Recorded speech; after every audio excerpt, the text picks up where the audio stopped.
Week 5 has arrived of NFL action. We're going to get into our game picks for all of Sunday's slate. I'm Jay Cover Cunningham for In It to Win It, or you can call me JCC, and I see green. Please like, share, comment, and subscribe to help grow the winner circle. We can't wait to be winning with you. Before we get into our Game 5 picks, we have to recap Week 4 of NFL. Let's take a look at how we did. So on game picks, we did all right. We went 7-6, winning at a 53.8% clip. Player props started off a little rough, going 2-7 at only 22.2%, but we promise to lock in and turn that number around. For our parlays and winners locks, we haven't given out those plays yet, but they are coming for week. So let's take it one bet at a time. Welcome to Week 5. Let's look at the first game on the slate. This time we're going across the pond to London, England, and we have the Minnesota Vikings versus the Cleveland Browns. Both of these teams are 2-2 against the spread on the year, and the Vikings are 3-1 to the over-under, and the Browns are 1-3 to the over-under. After Cleveland's horrendous offensive performance last week against the Detroit Lions, the Browns have decided to bench Joe Flacco in favor of rookie Dillon Gabriel. I agree changes needed to be made, but this is an awful spot for Gabriel. For his first NFL start, he will face a Vikings defense ranked 7th in total defense with 11 sacks, a 35.8% blitz rate, leading to a 31.7% pressure rate. Good for second in the NFL. Not to mention, Minnesota only has to travel less than 2 hours to London, while Cleveland has a 10-plus hour flight. Getting settled in, practicing with the number ones, and going over game plan preparation is a plate a little too full for your first NFL start, especially as a rookie. I really wanted to look at the under for this game, but I feel the total is a tad too low to be extremely confident in. Minnesota offense should do just enough to cover this spread. My official pick is going to be the Vikings, minus the 3.5. Next, we're looking at the Las Vegas Raiders versus the Indianapolis Colts. The Raiders are 1-3 against the spread on the year, and the Colts are 3-1 against the spread. Both teams are 2-2 to the over-under. The Colts look to get back in the win column after beating themselves last week against the Los Angeles Rams. The Colts are averaging 30.8 points per game with the third-ranked total offense, and the Raiders are averaging 19.3 points per game and are looking for a little bit more consistency on the offensive side of the ball. Geno Smith has been sacked 12 times and thrown 7 interceptions already on the year. Daniel Jones is third in passing yards with 1,078, but Geno isn't far behind him, being ranked 8th with 948. Both defenses are middle of the pack, but the Colts own the worst red zone defense, allowing touchdowns at an 88.9% rate. Geno Smith is a gunslinger, and he will continue throwing the ball to try to keep pace in this one. Both teams should find success moving the ball and putting points on the board. My official play in this one is going to be over 47.5 total points. Next, we're looking at the New York Giants versus the New Orleans Saints. The Giants are 2-2 against the spread and 1-3 to the over-under. The Saints are 1-3 against the spread and 3-1 to the over-under. The Giants look rejuvenated with Jackson Dart and Cam Scatterbo leading the charge in their victory against the Los Angeles Chargers last week. Now Dart will face his first road test as a starter in New Orleans. The Saints are 0-4 and are looking for their first win on the season. Spencer Rattler is only averaging 191.3 passing yards a game with a QBR of 56.4, even though he has a nice collection of pass catchers around him. Rattler is unable to push the ball downfield in Kellen Moore's offense.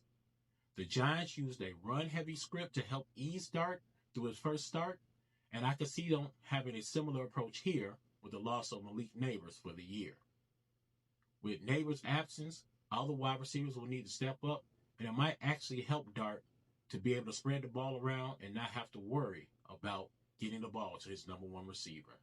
Both defenses are bottom half of the league in all metrics.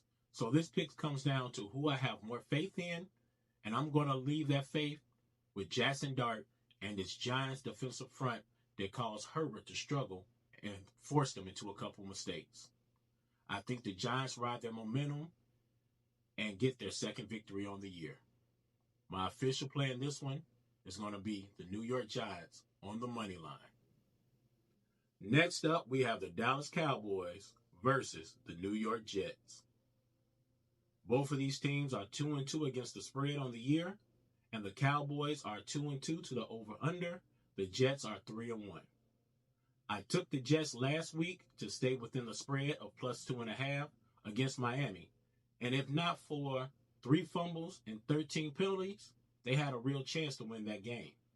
Aaron Glenn is trying to shake things up in New York, but it's going to take some time just like it did in Detroit. The Jets are a mess right now, and it's starting to feel like the players are losing hope on the season.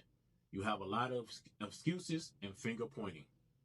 Dallas' number one offense has looked good all year, and Dak played one of the best games of his career against the Packers. I know that the Cowboys' defense is horrible, but the offense has been carrying the load. 3 of the 4 quarterbacks the Jets have faced this season had passer ratings over 100, and the Jets are unable to pressure the quarterback at all. Dak should have another great week with plenty of time in the pocket to pick apart this defense and to find his receivers. As long as George Pickens continues playing like he did last week, the Cowboys have a good shot here. For my official play, I like the Cowboys on the money line against the Jets. Next game we have is the Houston Texans versus the Baltimore Ravens. The Texans are 1-3 against the spread on the year and 0-4 to the over-under. The Ravens are 1-3 as well against the spread, but 4-0 to the over-under. This is definitely a must-win for the Ravens. Lamar Jackson is doubtful, so we insert Cooper Rush. I know Rush is a big difference behind center compared to Jackson, who accounts for 70% of the Ravens' offense, but Rush is known to be a capable backup. The Texans own the 5th-ranked overall defense and the number 1 scoring defense, only allowing 12.8 points a game. But they are only 25th in total offense with an average of 16 points per game. John Harbaugh is feeling the heat and should look to his other future Hall of Famer in this one, Derrick Henry. The Ravens will ground and pound Henry to shorten the game and to give this injury-riddled defense time to rest on the sidelines. When these teams played last season, Derrick Henry ran for 147 yards, 1 touchdown on 27 carries, and a 31-2 victory in Houston. I'm sure Ray Lewis will be in the Ravens locker room to inject some spark and pure Ravens pride into that defense. Houston is 2-11 all time against Baltimore, and I just don't see the Ravens letting this one get away. My official play is going to be the Baltimore Ravens on the money line. Next up, we have the Miami Dolphins versus the Carolina Panthers. Both teams are 2-2 against the spread, and the Dolphins are 3-1 to the over-under, and the Panthers are 2-2. The Miami Dolphins picked up their first win, but lost their number 1 wide receiver, Tyreek Hill, last week. Miami's 26th ranked defense showed a post forcing 3 fumbles last week against the Jets. The Panthers were drummed 42-13 last week versus the Patriots. Both teams have a record of 1-3 on the year, and neither team has been impressive offensively, with the Dolphins averaging 20.8 points per game and the Panthers 18.8. Bryce Young is starting to regress to the player that was benched early in the 2024 season.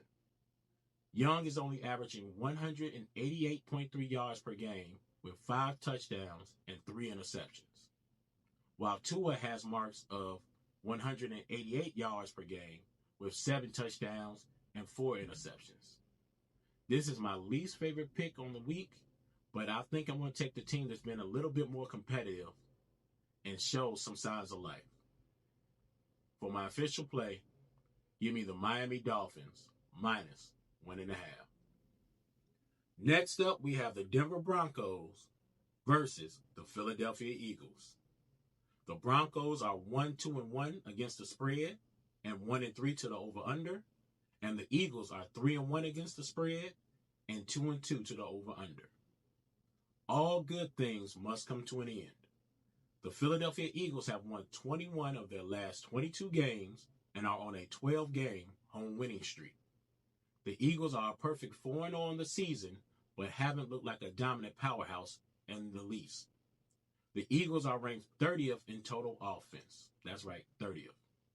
The passing offense is ranked 31st with only 138 yards average per game.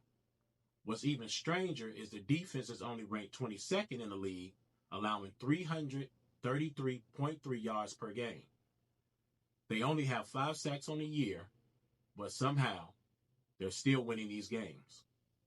I'm sure no one sees this team going undefeated for the rest of the season with the way they've looked through 4 weeks. Enter the Denver Broncos. The Broncos should truly have a record of 3-1, if not for a questionable call in the game against the Colts that cost them on a game-winning field goal. Denver has the 9th-ranked total offense. Bo Nix is continuing to grow with Sean Payton. The Eagles are running cover 1 31% of the time on defense, and Bo Nix numbers against cover 1 are 56.3 completion percentage, 5.3 yards per attempt, and his average depth of target is 5.2 yards. Cortland Sutton, Franklin, and J.K. Dobbins are all playing at another level right now. And the Denver defense is scary legit. They lead the NFL in sacks with 15, are second in quarterback pressure, have only allowed 4 touchdowns on the year, and have cornerbacks big and physical enough to slow down the Eagle wide receivers. I think Denver wins this game outright, but even if they find a way to lose and the Eagles pull off a miracle, it won't be more than 3 or 4 points. My official play and one of our winner locks for this game is the Denver Broncos plus 4.5. Next up, we're going to dive into the late slate of Sunday action. The first game we're looking at is the Tennessee Titans versus the Arizona Cardinals. The Titans are 1-3 against the spread on the year, 2-2 to the over-under, and the Cardinals are 2-2 against the spread and 1-3 to the over-under. This is a game that I don't care for much, so I'm only going to advise a lean on this one. I'm going to lean under 42.5 total points. The Cardinal offense has been stagnant since the loss of James Conner for the year, and now they have the bad news that Trey Benson is on IR. Kyler Murray has been visibly frustrated with the team's inability to put points on the board and move the ball. And on the Titans side of things, we've all heard Cam Ward. They suck right now. They haven't been able to do anything right, and I'm continuing to see a struggle until they figure things out. We shouldn't expect a lot of points in this one. Again, not an official play, but my lean is going to be under the 42.5 total points. Next game on the schedule is the Detroit Lions versus the Cincinnati Bengals. The Lions are 3-1 against the spread on the year. The Bengals are 1-3 against the spread. Both teams are 2-2 to the over-under. Now I know 10.5 points is a lot of points to lay in the NFL today, but I trust the Detroit Lions in this spot. Cincinnati has the worst offense in the NFL, while Detroit is ranked 6th best. Jake Browning has thrown 5 interceptions and been sacked 7 times. Now he faces the Lions defensive front that's tied for second in sacks with 14 on the year. Detroit is averaging 34.3 points per game, which leads the NFL. Browning will struggle again behind his Swiss cheese offensive line, and Detroit is just too loaded offensively for Cincinnati to even keep pace. This one's going to get out of hand, and it should get out of hand fast. The Lions roll. My official play is the Detroit Lions minus the 10.5 points. Next game on the docket is going to be the Washington Commanders versus the Los Angeles Chargers. Washington is 2-2 against the spread on the year and 2-2 to the over-under, and the Chargers are 2-1-1 against the spread and a 1-3 to the over-under. Jayden Daniels has been cleared to return in this matchup, but I'm not quite sure how close to 100% he truly is. This game's going to come down to if Washington can pressure Herbert behind his injured offensive line, similar to the New York Giants last week. Washington's secondary isn't very good and won't be able to cover the Chargers wide receiver in man coverage for long periods of time. If Herbert has time, he will carve up the Commanders' 27th ranked passing defense. The Chargers have the 3rd ranked total defense with 13 sacks on the year and a 24.8% pressure rate. Terry McLaurin and Noah Brown are ruled out of this contest, and Deebo Samuel is questionable, but probably will play. This is a great bounce back spot for the Chargers to get back in the win column at home, and I think it's just a rough spot for Jayden Daniels to be pressured on a not 100% knee. For my official play and our second winner's lock of Week 5, we're riding with the Los Angeles Chargers minus the 2.5 points as our second winner's lock of Week 5. Next game on the schedule is the Tampa Bay Buccaneers versus the Seattle Seahawks. The Buccaneers are 2-2 against the spread on the year, and the Seahawks are 3-1 against the spread. Both teams are 2-2 to the over-under. This game had me going back and forth because these are two really good teams, both sitting at 3-1 on the year. Seattle is a healthier team with Mike Evans out and the real possibility of Bucky Irving missing this game with a sprained foot. Irving hasn't practiced all week, which usually means he'll be ruled out before game time. This injury pushed me over to the Seahawks side in this one. Irving is a huge part of the Buccaneers' offense on the ground and through the air. Irving leads the team in receptions with 19 and has the second most receiving yards on the team while being the leading rusher. His absence along with Evans will be too much for the Buccaneers to overcome. Seattle is making their case for a true Super Bowl contender, and Sam Darnold has been solid with a 70% completion percentage on the year. Darnold is spreading the ball around to his stacked receiving core, and Jackson Smith-Njigba has been a cheat code with 402 yards on the year, second only to Puka Nacua. The Buccaneers rank 4th in total defense, allowing 272.8 yards per game, and the Seahawks aren't far behind at 13th, allowing 297 yards per game. These teams are pretty much even in all categories. Baker and Darnold will put on a great show and leave it all on the field, but the injuries and the 12th man give Seattle the edge in this one.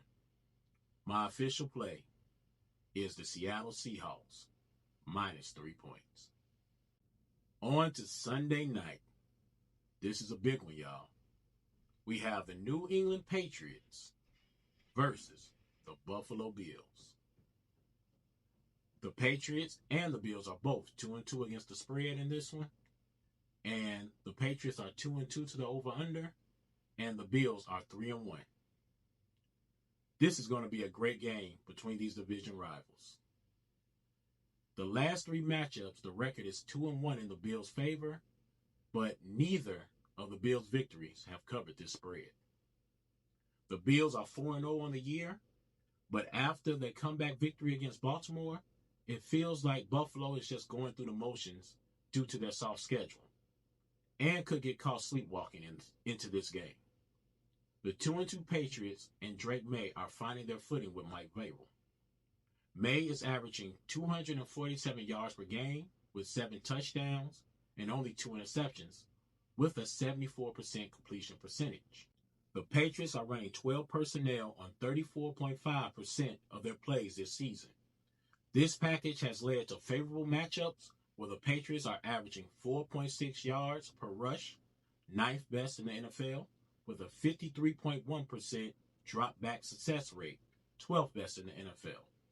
The Bills ranked 31st in rushing defense, allowing 164.3 yards per game and 5 touchdowns on the year. Josh Allen had a phenomenal game against the Baltimore Ravens, but in his last 3, Allen is only averaging 190 passing yards per game. Allen is still Superman and, when necessary, will definitely step it up to another level. Both defenses are in the top half of the league overall, but the Patriots have struggled on passing defense, being ranked 26th, allowing 241.5 passing yards per game. This should be a great game in Buffalo, but I just feel 8.5 points is too many in a rivalry game. Ain't that right, San Francisco? So for my official play, give me the New England Patriots plus the 8.5 points. Well, week 5 definitely looked like it's going to be a good one. I think we got a lot of money in our future. I see green. We'll have our player prop video up Saturday, and day 2 of our ladder will continue with early action on Sunday. Please like, share, comment, and subscribe to the channel to help grow the winner circle. I'm Jay Covers Cunningham with In It to Win It. And always remember our rules to bet by. Bet responsibly and never, ever chase. That's my time in this one. See you Saturday with our prop bets. I'm out.